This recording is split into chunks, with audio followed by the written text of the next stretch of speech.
Okay, everyone. Well, thank you all for joining us today for our virtual professional development promoting positive practices. We will be talking about transitions today. And if you would, you can comment in the chat what you are most interested in learning about this afternoon, or you can let us know why do you think creating effective transitions are so important to have in the classroom. My name is Shy Tony. I am an early learning professional development coach here at the Early Learning Center, at the Early Learning Coalition. And on the call with me, I also have Miss Kwanda. She's also a coach here, as well as Miss D. And they are going to be keeping an eye on the chat for us. So if you have any questions during our training, please feel free to put your questions in the chat. We're going to do our best to respond as we go through the training. I see we have a few here already. Miss Amy says she's interested in learning about dealing with transitions that are longer than expected. Behavior issues begin when there is chaos. Yes, definitely so. And we're going to kind of talk about how to have those effective transitions that reduce those challenging behaviors. Thank you, Miss Jordan. And Michael. Yes, yes, yes, yes. Makes less chaos, keeps it organized. And that's what we want, less chaos when we're trying to herd a whole group of children from one place to another. Thank you all so much for putting your comments in the chat. All right, so let's go ahead and get started. If we will, let's do a feelings check-in really quickly. How are you feeling today? You can type your number in the chat or you can unmute yourself. Totally your choice, but we love to know how are you doing? How you feeling? I would say for me, I would say number 3, I'm feeling a little excited today. I'm so happy to have you all join us. It looks like we're going to have a really big group.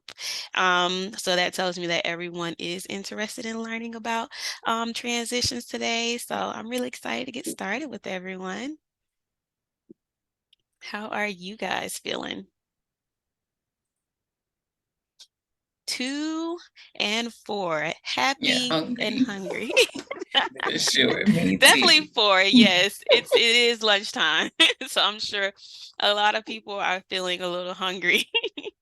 But at least you're not hangry, so angry and hungry. So tired, yes. It's that time of day too, where you can start feeling a little tired. 3, excited. Yay, Colin. Oh, Miss Teresa said excited. Thank you guys. Keep putting those in the chat. All righty. So again, my name is Shy, and like I said, I also have Miss D and Miss Kwanda on the call with us today.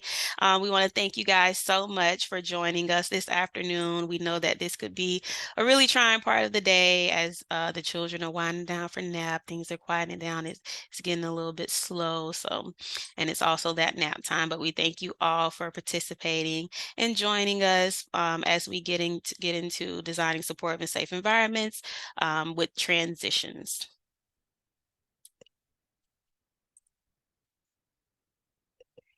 So just a few housekeeping with audio. We would love for you guys to really engage with us. So if you could have your microphone on, but we understand that you may be in the classroom and it may be nap time and you are unable to mute yourself. We definitely get it. We definitely understand. But if you have that red line there through your microphone, that does mean that you are muted. And to unmute yourself, all you need to do is click that little caret. And once the red line is away, that means you are unmuted and your microphone is on. The same goes for video. The red line through the camera means that your video is off. And we would love to see everyone's faces, but we understand if you need to have your video off due to being in the classroom or for whatever reason. And so if your video needs to be off, we totally get it. But if you like to share your beautiful face with us, all you need to do is click on that caret as well. And then that red line would go away and your video would be on and we will be able to see you. And like I said, if you can't communicate or engage with us verbally, we hope that you can still engage through the chat. And so all you need to do is click that chat button and a little box will appear. And so feel free to put your responses, questions, or any thing that you may need in the chat there. And we'll do our best to keep an eye on the chat and respond to any of those questions or comments. On our agenda today, we are going to define transitions. We also are going to share a few successes and challenges when it comes to transitions and how you may use them in the classroom or in your center. We'll also explore a few strategies for teaching transitions and different ways to transition during different parts of the day. And then we'll also discuss and develop a strategy to try out when teaching those new transitions to children in the classroom. So before we get started, I like to run a poll. Let's see. And if you could just submit your answers for me, please. So what is a transition? Okay. Answers are rolling in.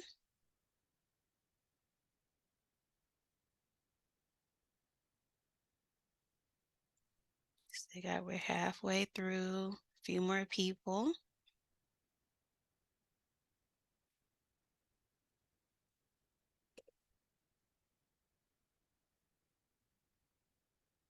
I'll give you guys about 10 more seconds. Got just about everyone who's responded to the poll.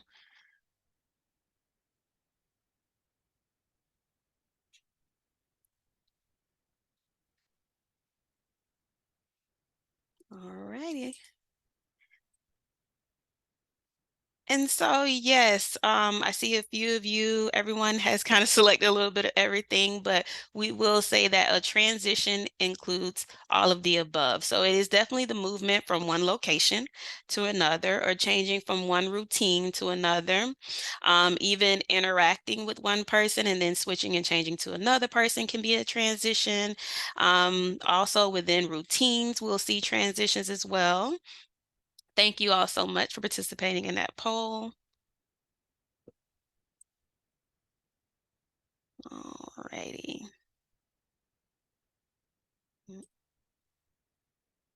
Okay.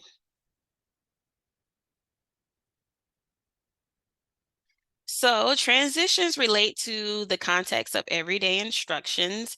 And what we know from the early learning teaching practices is that they do promote those positive outcomes when they are used effectively. And what those early learning teaching practices are is just simply what the teacher says and does in the classroom.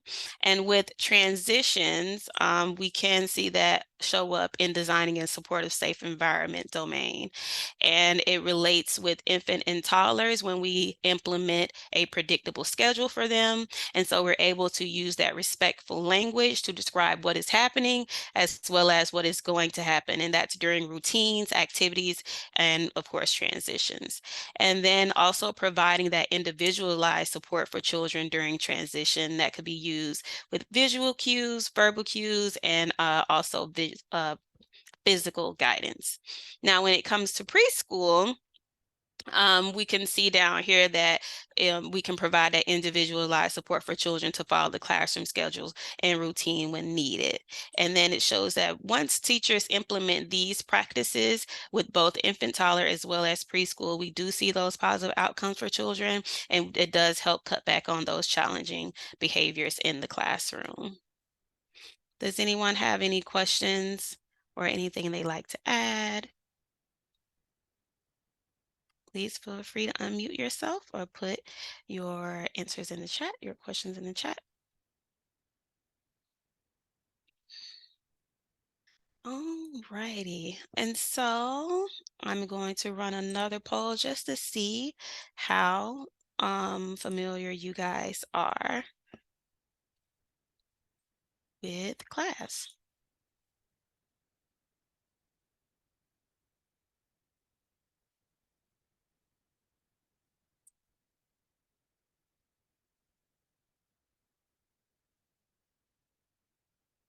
Okay.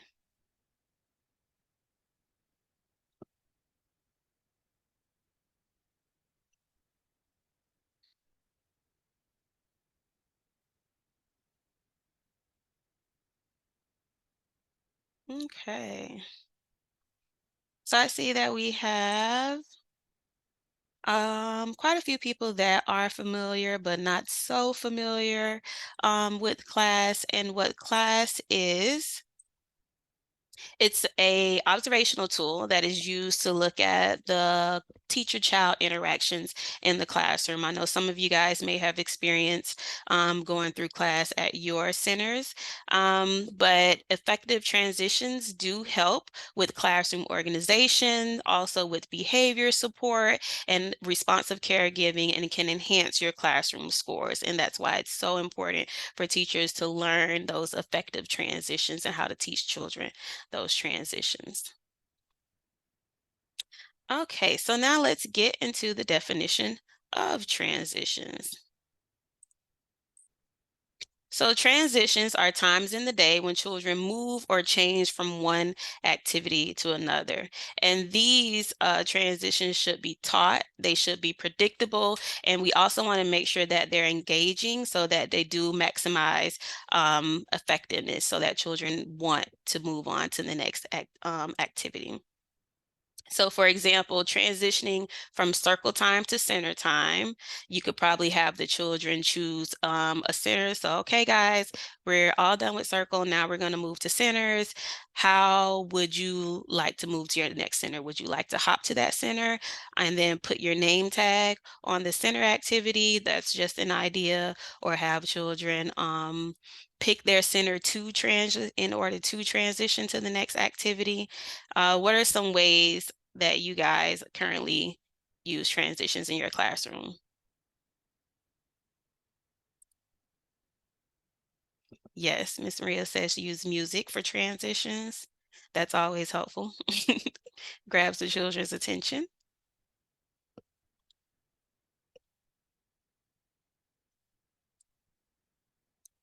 Anyone else want to share some transitions you currently use in your classroom or your center that you can see in your center?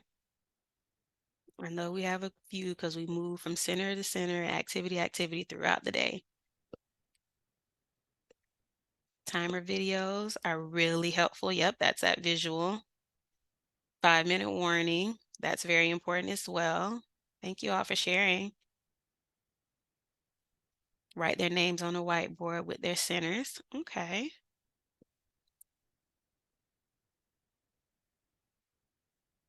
Okay. So what we know from research from the National Center for Pyramid Model Innovations and Head Start, we know that effective transitions promote learning opportunities among children. It also engages children in the change that's taking place. So it makes children more likely to follow along with what's going to happen next. And it also reduces opportunities for challenging behaviors. So when we make those transitions engaging, like I said, children want to move on to the next activity, and that does cut back on those challenging behaviors that we might see.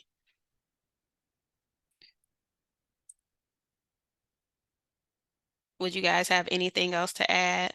Any other positive outcomes you've noticed from having effective transitions in your classroom?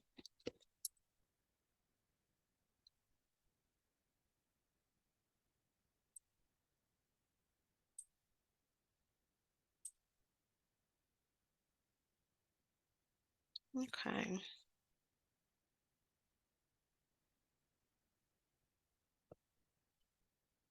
So now we're going to go into breakout rooms, and our breakout rooms will last for about 5 minutes. And I want you to think of how you currently teach transitions in your classroom, and then what times a day do you find more challenging for transitions? What transitions you think are easier for the children to follow? We're just going to have a little discussion here. And I'm going to stop recording for a moment as I,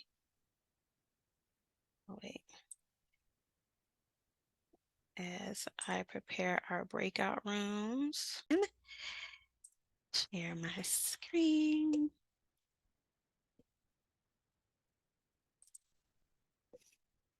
Okay. All right, everyone. So now we're going to get into the strategies for teaching transitions. So in order to have effective transitions, we need to plan by starting to identify the transitions throughout the day. So through our daily routines, when do we transition? And so we want to be able to develop strong transitions. So identify what needs to happen during that transition, and then teach the transition, also reinforce the transition steps and behaviors, and also individualize support for those children who may need a little extra help following through with the transitions. So we can do this by having those visual supports. And these, we'll also review some examples later in our presentation on some visual supports that you could use in the classroom.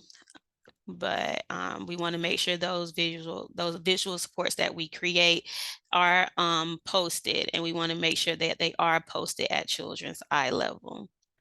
We also want to model the transitions for the children. So we want to model how to line up. We want to model how to walk or hop to the next activity. We want to make sure we show these because we know that some of our friends have really big personalities, and so they can get a little bit out of hand when hopping or jumping or stumping to the next activity. So we want to model it and show them how it's done. And we can do that through show and tell. And then we can also do that through role playing with them, or having two children role play, or the use of puppets and having our puppets model how to transition for different activities throughout the day.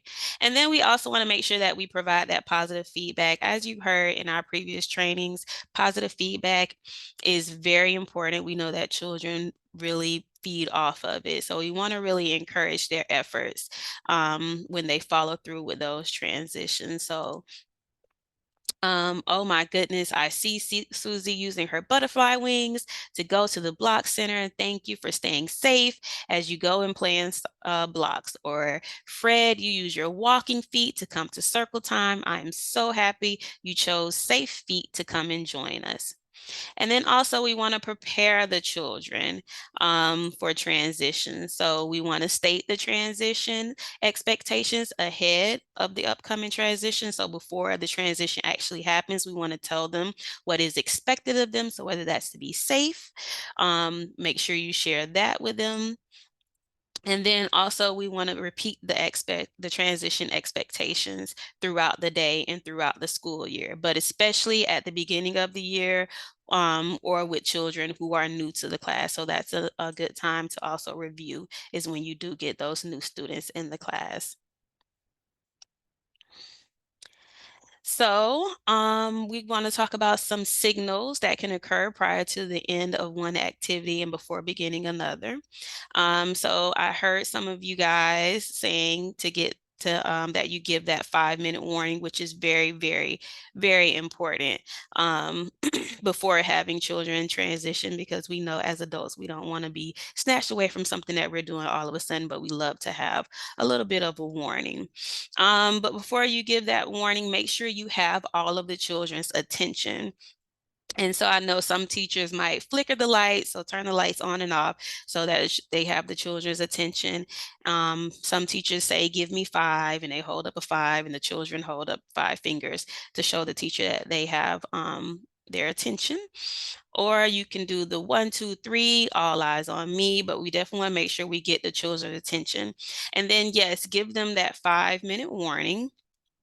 before the end of an activity. So we may say, okay, friends, we have 5 more minutes of center time before we clean up for outside time.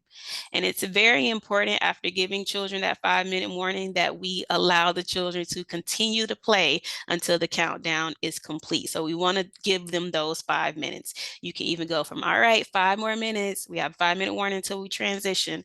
All right, guys, 3 more minutes. So we want to really make sure we follow through and give them that time to finish up their activity. And then we want to state the ending activity, and also the activity to follow. So for example, center time has come to an end. Now we're going to clean up to go outside. So we want to tell them center time's all done. We're going to go outside now. We're going to tell them the upcoming activity.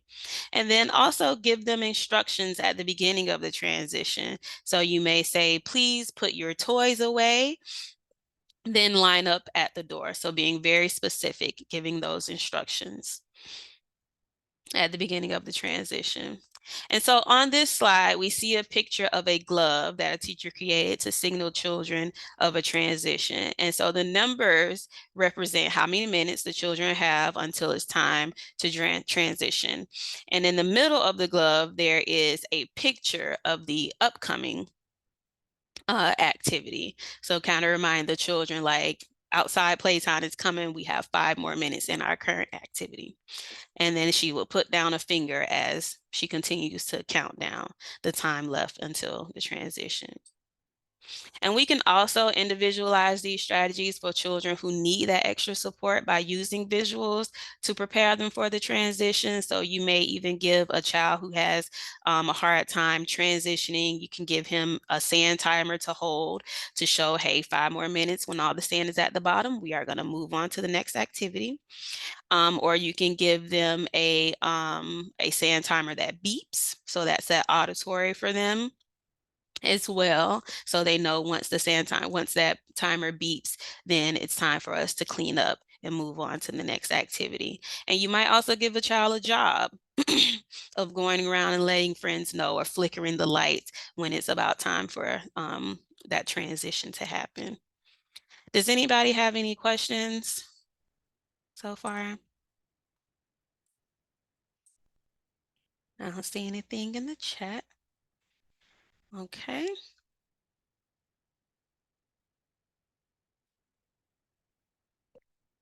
And so with clearly, when we're getting ready for a transition, teachers should remind children of the steps and expectations of each transition. So here there is an example of how a teacher might prompt the group. So on this slide, an example of a first then board. And so some children may need, like we said, that additional support with visuals. And so this visual shows first the group has lunch, and it shows the routine. So the expectations for lunch: get your lunchbox, sit to eat, clean up. And then it also shows the activity that's coming up next. So what they do after they have their lunch, that transition that happens afterwards, they transition to the bathroom. So before we go outside, stop to get your cup, stop at your cubby and get your glasses. So that's an expectation. And then we are going to centers. When I call your name, put your mat away, get your picture, and choose a center. So we want to also be mindful of the group that we're presenting these expectations to. We don't want to give too many steps, especially if they're like younger toddlers, but definitely like 4-year-olds, our 5-year-olds as well. We can give them a few different steps within a transition.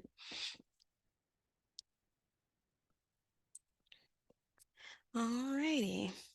And so different strategies are shown here for making transitions effective. So you can see here with the basket, we have a cleanup helper who can announce when the activity is almost over to help children prepare for the transition. And then we also have transition choices here with the different cards, so children can choose how they want to move on from one activity to the next, either by walking like a duck, moving like a robot, hopping like a rabbit. And then there's also a timer here, and the timer is also helpful as a visual because it shows how much time is left for an activity. And then this one I know actually beeps.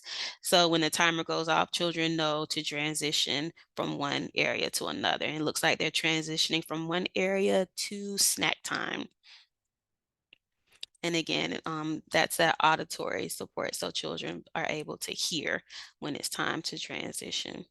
And then we also have transition visual cards that help children identify the upcoming activity, and you'll definitely get those as a resource today. And I'll make sure I send those in the follow-up email as well. This slide shows transition activities and also provides choices to the children as to how they want to move from one activity to another, so how they want to transition. It's definitely a fun and engaging way to make transitions go smoother. The picture on the left offers two choices for transition, so children can either choose to walk like an elephant or move like a robot.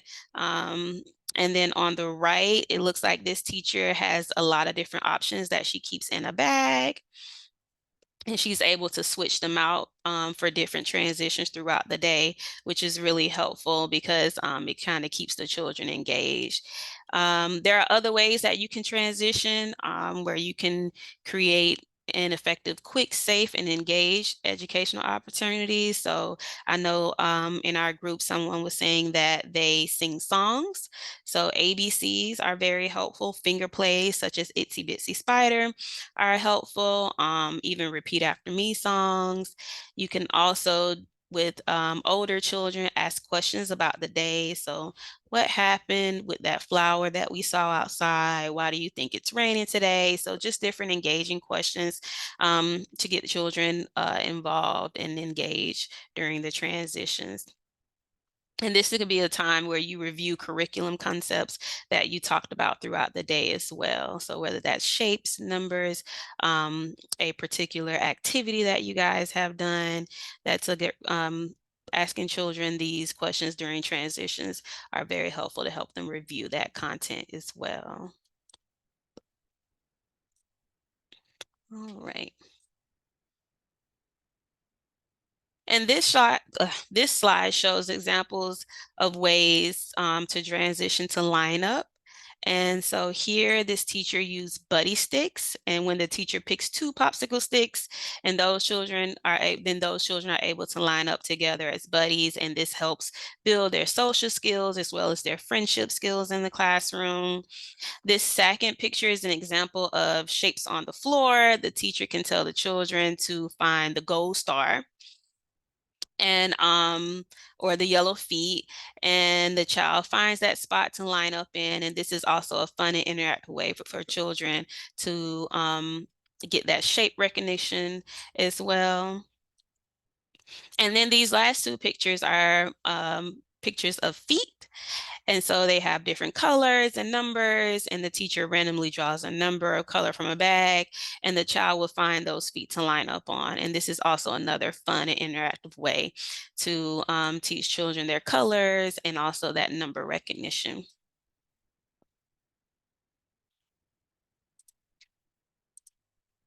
All right, guys, so now we're going to watch about a 45-second video. And in this video, we'll observe a teacher as she engages her students in transitioning from one activity to another. And as you watch this video, just take note of some different strategies that you see her use to have that effective transition.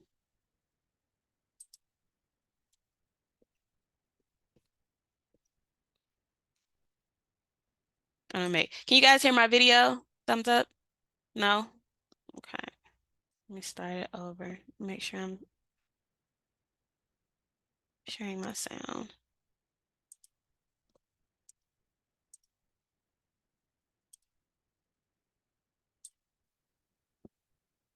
So we're going to get ready to line up Good. to have our snack. So today you have the choice of moving like a rock star to the door Sorry. or surfing on a wave. Yeah, dude. All right, so I'm going to call your name. You're going to tell me how you're going to move from the carpet to the door. All right? Max, Kaylani, Gia, stand up, please. How are we going to go to the door? Rockstar, all right. You gotta make the sound, surfer. All right, show me how you surf. Whoosh, whoosh, whoosh. It looks like he's still thinking about it. 1, 2, 3. How are we gonna get to the door? Rockstar, show me those rockstar. Oh yeah, look at that rock boy. Yeah, yeah. All right. So after watching this, what did you see the teacher do to engage her students in transitioning?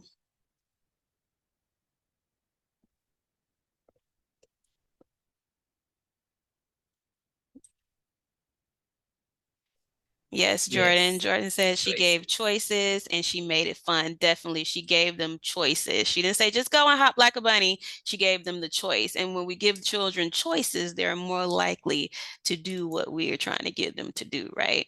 Yes, options. Thank you, Ariana. She gave them options. She made it fun too. She modeled. Yep, she did the Mhm. wave. She modeled those expectations. All right, great job, everyone. So we're gonna get. All right, so now we're gonna go into breakout rooms and we'll probably be in breakout rooms for about 5 minutes. And I just want you to think of a common classroom transition that you think you would like to try. Looking at all the different strategies that we just reviewed, what is a strategy that you think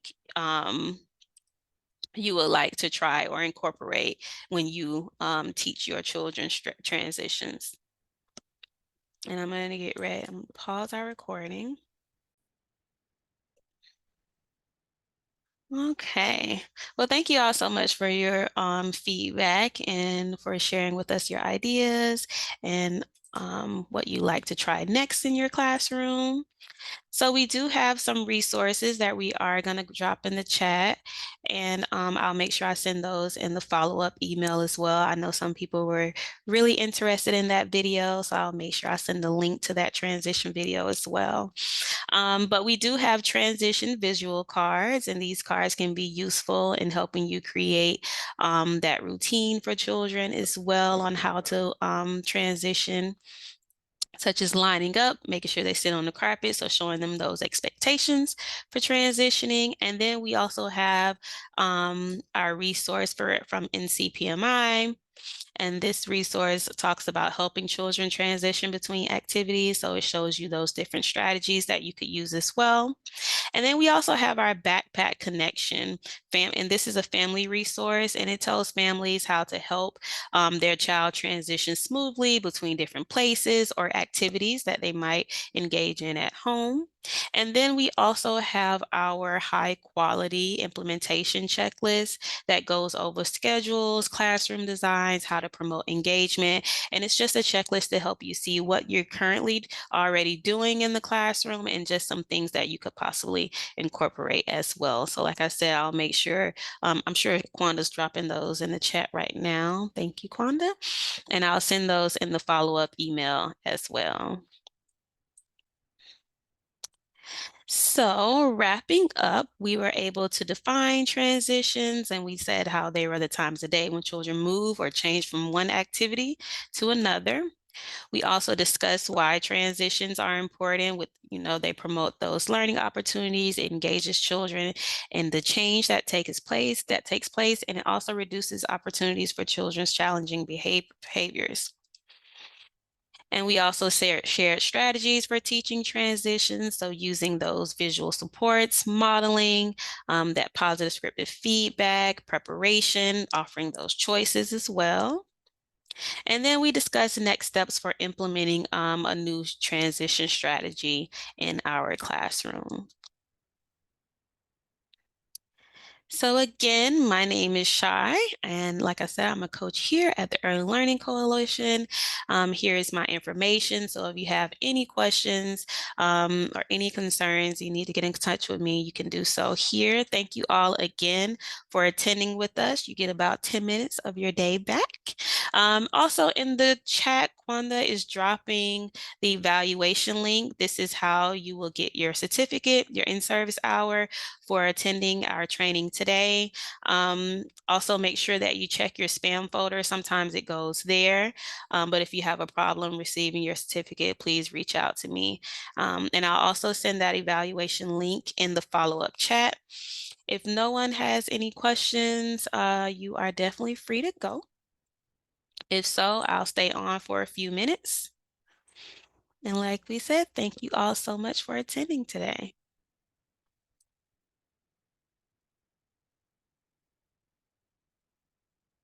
Thank you, Miss Teresa. It was great seeing y'all. Make sure I get you that video.